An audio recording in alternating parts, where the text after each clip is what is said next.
Alright, so let's imagine that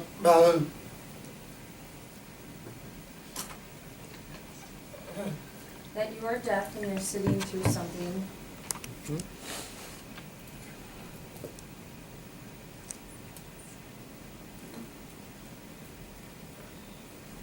And how would you feel if everything that was going on was going right over your head?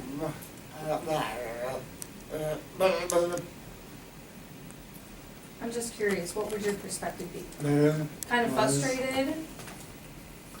Afraid? Maybe a little nervous, a little scared? And that's what deaf people face every day in the real world without an interpreter.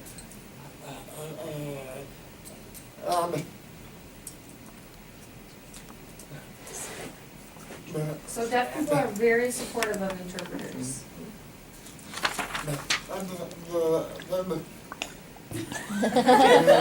Maybe some of you are a little afraid to answer.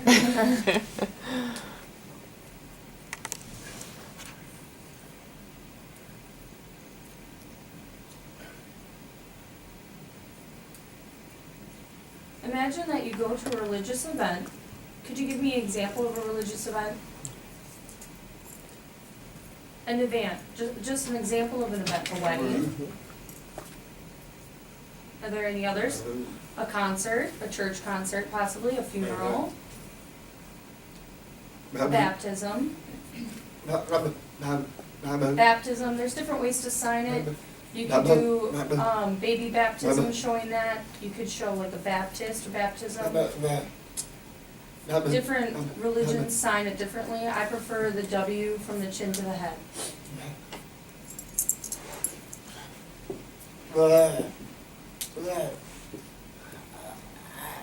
So I'm kind of interested to know, why did you decide to become an interpreter? Did you think it would be fun? Did you think it would be challenging? Better communication? I mean, why didn't you take a German?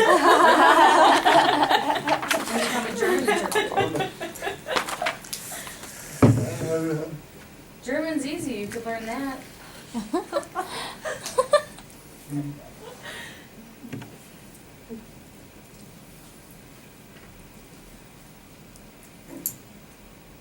I agree, really you're facilitating communication between two parties.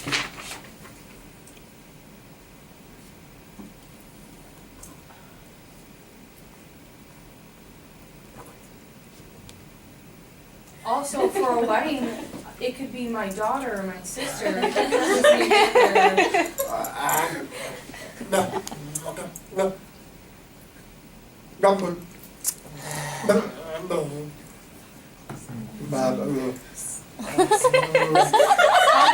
Has good speaking skills, where I don't.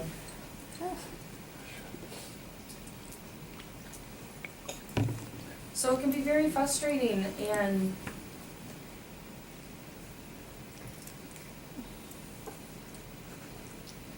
feel bad if you can't connect at an event like a wedding or a funeral.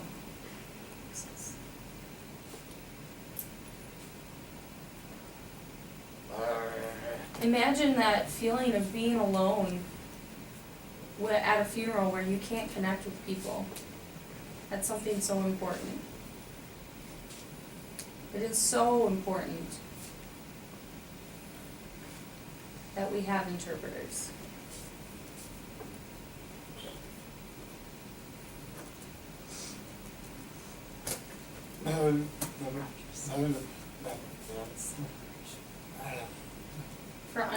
Interpreters are essential for understanding in celebrations.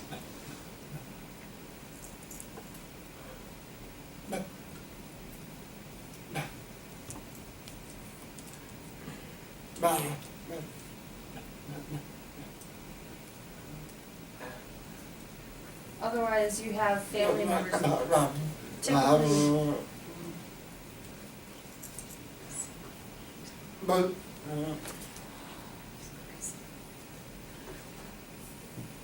In my time, we didn't have interpreters because of funding. It was usually a family member. So it's, interpreting is really about equal access, having equality.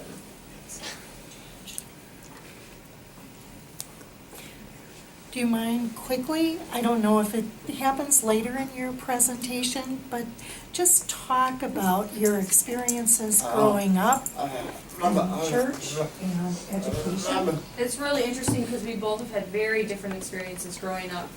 I grew up in a residential school. It was a Catholic school. It's named St. John's School for the Deaf. There were not actually certified interpreters at that time, teachers.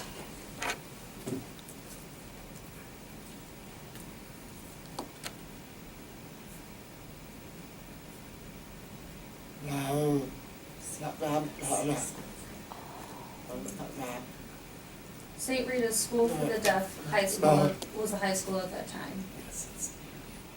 And it was located in Cincinnati, Ohio. So let's take turns on this. Talk about going to church. I mean, now you have interpreters available. Right, you're right. So in the Catholic Church, a lot of the times the priest is turning his back to you. There's no signing, it's only voicing. And I didn't have access to interpreters, so I usually saw the back of the priest. And that was in the 1950s.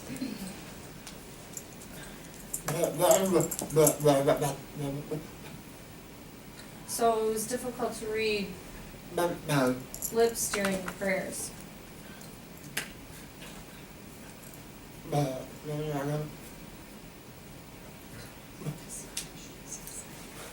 And during that time, they discouraged using sign language.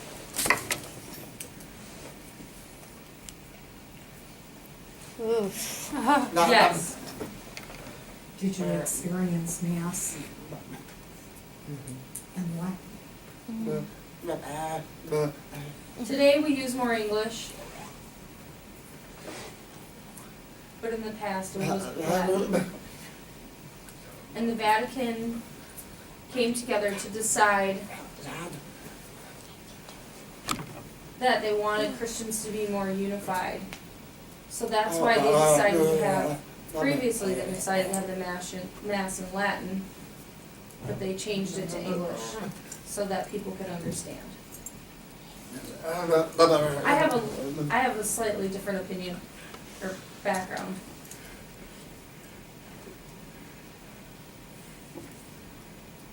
So I grew up mainstream, going to a mostly hearing school.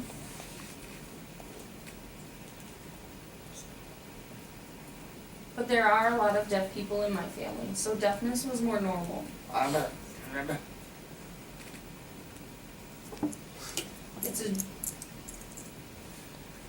For me, it's a generational thing, passed on.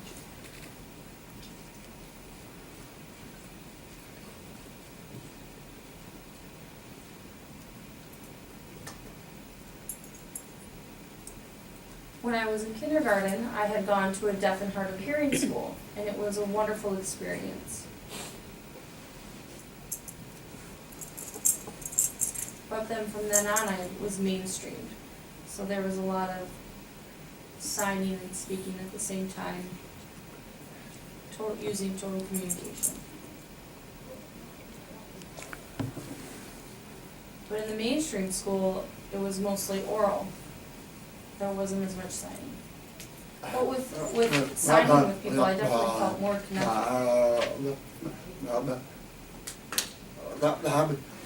Paul Binner, and at that time signing was not allowed, is that right? Yes, it was illegal. It was not allowed to sign. It was illegal. And I remember those old phone systems.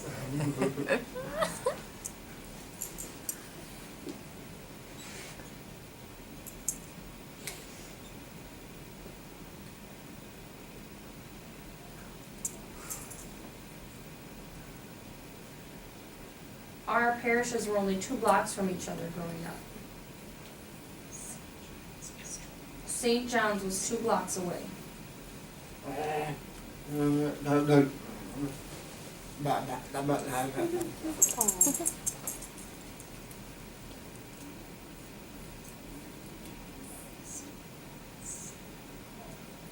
And they did have a priest that had learned to sign the sign for the church.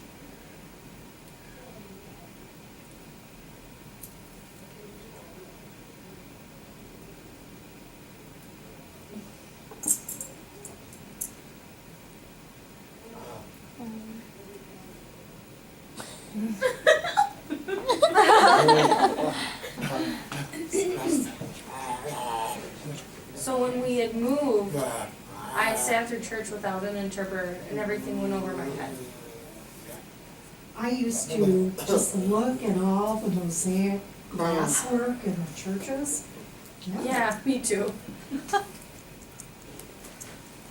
So are your parents deaf or hearing? No, my parents are hearing. My cousin is deaf. Just like in my family, my parents are hearing, and my deafness is not genetic.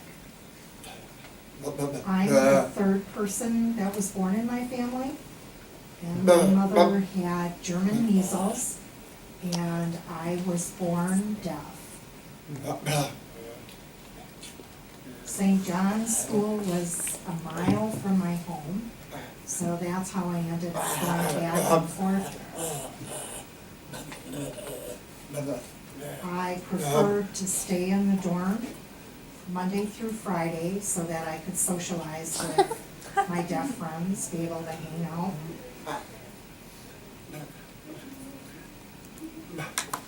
So Father Kleston and I have different backgrounds.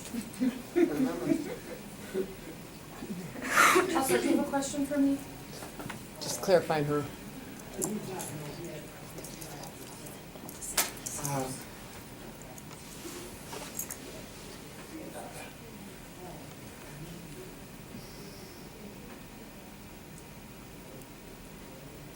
There's about 4 generations genetically of deafness. My parents do sign a little bit.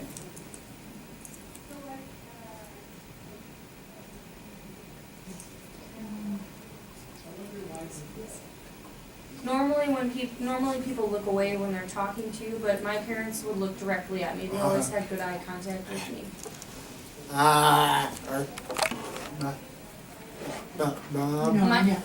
Now there are so many programs that are much better.